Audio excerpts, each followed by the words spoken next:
सलाम दोस्तों, आज फिर एक बार आप लोगों के सामने दो बातें रखने को आया हूँ।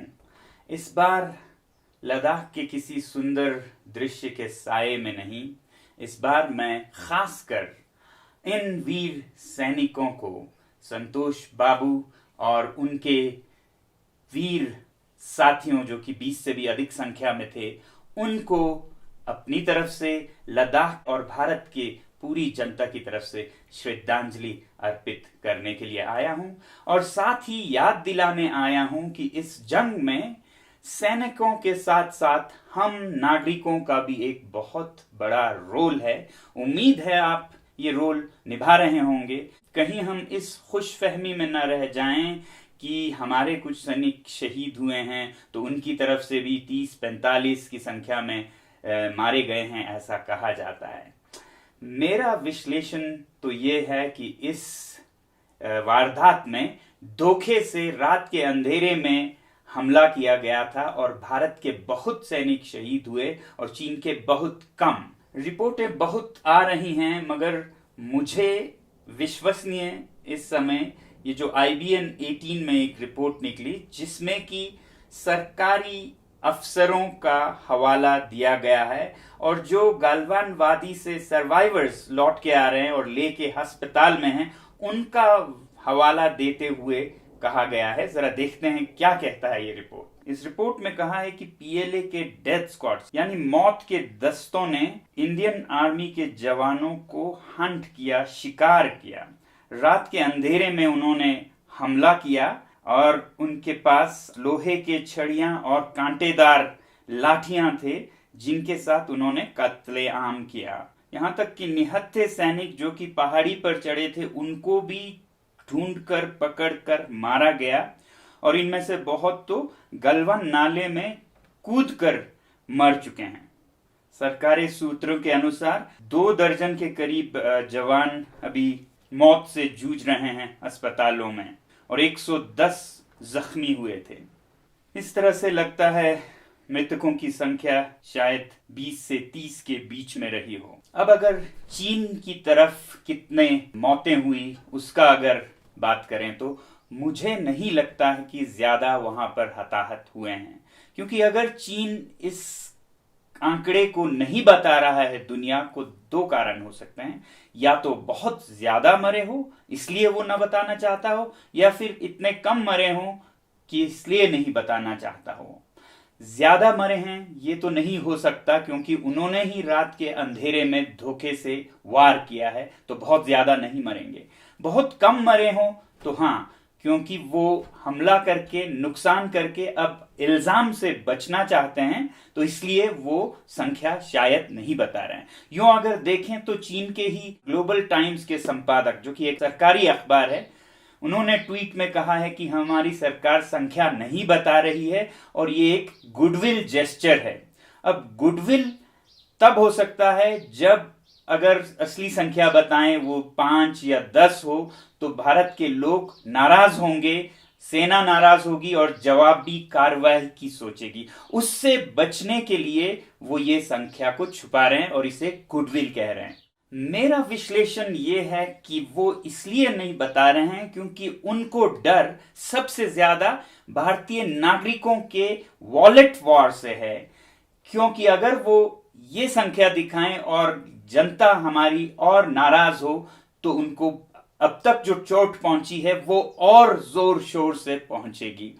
और ये लगभग साफ हो जाता है इस ट्वीट में, जिसमें वो ये इशारा कर रहे हैं कि इस हादसे के बाद भारतीय नागरिक चीनी सामान का बॉयकॉट ना करें, यानी कि सांप भी मर जाए और लाठी भी ना टूटे।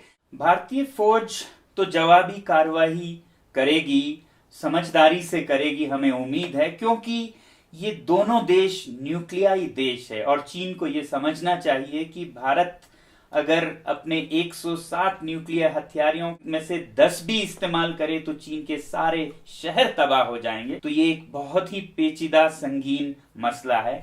बहरहाल ये हम उम्मीद करते हैं हमारे सैनिक देंगे जवाब, मगर हम नागरिकों को क्या जवाब देनी है उस पर हमें अड़े रहने की जरूरत है। करीब 2 हफ्ते पहले जो हमने एक आंदोलन छेड़ी थी boycott made in China with wallet power, ये अब भारत में बहुत ही इस पर जोर शोर से अमल हो रहा है, मगर फिर भी हमारे ही कुछ लोग इस पर सवाल उठा रहे हैं, कुछ वीडियो बना रहे हैं कि क्या ये असर करेगा। असर कितना हो रहा है हम चीनी अखबार के ही इन कार्टूनों और रिपोर्टों में देख सकते हैं। पहले तो चीनी अखबार ग्लोबल टाइम्स ने ये कहा कि भारतीय लोग तो चीनी सामान के बिना रह ही नहीं सकते, उन्हें ये कहने की जरूरत क्यों पड़ी अगर असर नहीं होता तो। फिर गूगल पर ऐसा दबाव डाला गया कि वो कुछ भारतीय ऐप्स को ही हटा दें। फिर ट्विटर पर दबाव डाला गया कि वो अमूल के इस ऐड को हटा दें। अगर असर नहीं होता तो इतना छटपटाता क्यों। और फिर अब तो ये साफ तौर पर ग्लोबल टाइम्स कह रहा है कल के हादसे के बाद कि भारतीय लोग इस आंदोलन में न पड़े और चीनी सामान का बॉयकॉट न करें।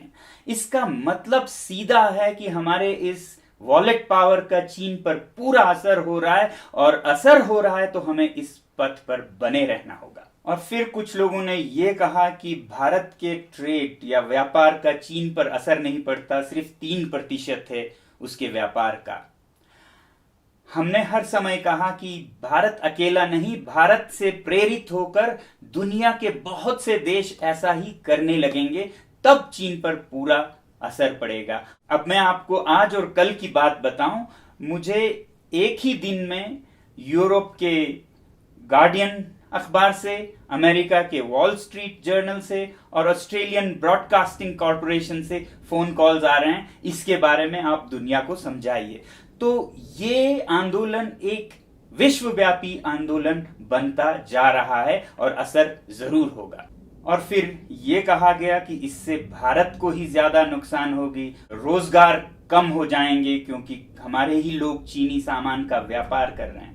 मगर क्या हम ये भूल नहीं रहे हैं कि कल तक भारत में जो बन रहे थे उन सारे रोजगारों को हमने खो दिया चीन से सामान खरीदकर, और आने वाले कल में जब भारत में ही बनने लगेंगे, जब हम बहिष्कार कामयाबी से करेंगे, तो कितने रोजगार पैदा होंगे। दरअसल मेरे ख्याल में ये बॉयकॉट मेड इन चाइना जो आंदोलन है, ये कैंसर इलाज की तरह है। अब हमें कैंसर तो हो चुका है, हम पराधीन हो चुके हैं, तो इसको हटाने के लिए चिकित्सा में, इलाज में कुछ दर्द तो होगा, मगर 1, 2, 3 साल में हम फिर आजाद हो जाएंगे। और इसीलिए हमने कहा था कि boycott made in China, software in a week, hardware in a year. जो साजो सामान है उन्हें 1 साल में, उसमें भी मैंने ये जोड़ा था कि फिनिश्ड गुड्स, जो बने बनाए चीजें हैं, इन अ ईयर। कॉम्पोजिट गुड्स, जिसमें कच्चा माल या कल पुर्जे जाते हैं, इन 2 years। और 2-3 साल में वक्त मिल जाएगा उद्योगों को नए नए अवसर बनने में। और फिर ऐसा समय आएगा कि सारे दुनिया के और देशों से, और खासकर अपने देश से, तमाम सामान बनकर हमारे सामने विकल्प के रूप में आएंगे। हम करके तो देखें ये इलाज 2-3 साल तक। और अगर ये आंदोलन जारी रहा और पूरे विश्व में फैल गया, तो फिर 3-4 सालों में तो शायद चीन की जनता खुद आजाद होके एक नया राष्ट्र बना होगा, और हम उनसे खुशी से व्यापार भी कर रहे होंगे और मिलजुल कर रह भी रहे होंगे। यूं तो किसी भी आंदोलन में शुरू में सब लोग नहीं जुड़ पाते, कुछ पीछे रह जाते हैं, सवाल करते हैं, वो अपने आराम को नहीं छोड़ पाते या पैसे को नहीं छोड़ पाते। मगर अब तो मौतें होने लगी हैं, और जब मौतें होती हैं तो बड़े बड़े इनकलाब आते हैं और तख्ते पलट हो जाते हैं। ट्यूनीशिया में जब अरब स्प्रिंग आया तो ये एक सब्जी वाला मोहम्मद बौजीजी, जब उसकी मौत हुई तो पूरा देश जल उठा और तख्ता पलट हुआ कई देशों में। उसी तरह चीन की बात कर रहे हैं तो चीन में ही तिएननमेन स्क्वायर पर एक बहुत बड़ा विद्रोह और तख्ता पलट होने से रुक गया 1989 में, जब हु यांगबाओ की मौत हुई थी। और हाल ही में चीन में कोरोना के संदर्भ में भी एक इनकलाब आते आते रुक गया था, तब भी एक डॉक्टर ली वेनलियांग के मौत होने पर। अब हमारे वीर संतोष बाबू और उनके 20 साथी शहीद हुए हैं, अब तो पूरा देश एक साथ जागे, उठे और कार्यवाही करे अपने वॉलेट्स के साथ और उनके मौत को व्यर्थ न जाने दें। मगर फिर लोग असमंजस में पड़ जाते हैं, कंफ्यूज हो जाते हैं जब सरकारी अभियान जैसे माई गव इंडिया टिकटॉक पर ही अपना अकाउंट खोलते हैं, जब पूरा देश उसे हटाने में लगा है। तो मेरी गुजारिश है कि हमारी सरकार भी इस पर ध्यान दे। और जो टीवी चैनल्स हैं वो एक तरफ चीन से बॉयकॉट की बात कर रहे हैं और दूसरी तरफ चीनी सामान के एड्स चला रहे हैं। तो मेरी आपसे, जनता से गुजारिश है कि जिस भी चैनल पर जब भी कोई चीनी सामान का ऐड आए तो चैनल बदल दीजिए, चैनल बदल दीजिए, इतना बदल दीजिए कि उस चैनल का टीआरपी घटकर 0 हो जाए और वो भी फिर जनता के साथ इस मुहिम में जुड़ जाएं। मुझे पूरी उम्मीद है कि आप लोग न सिर्फ अपने स्तर पर बल्कि पूरे देश स्तर पर इस आंदोलन को बढ़ाएंगे कि इतिहास में ये लिखा जाएगा कि ये आंदोलन भारत से निकली थी और विश्व में ऐसे फैला कि संसार का नक्शा बदल गया। जय हिंद।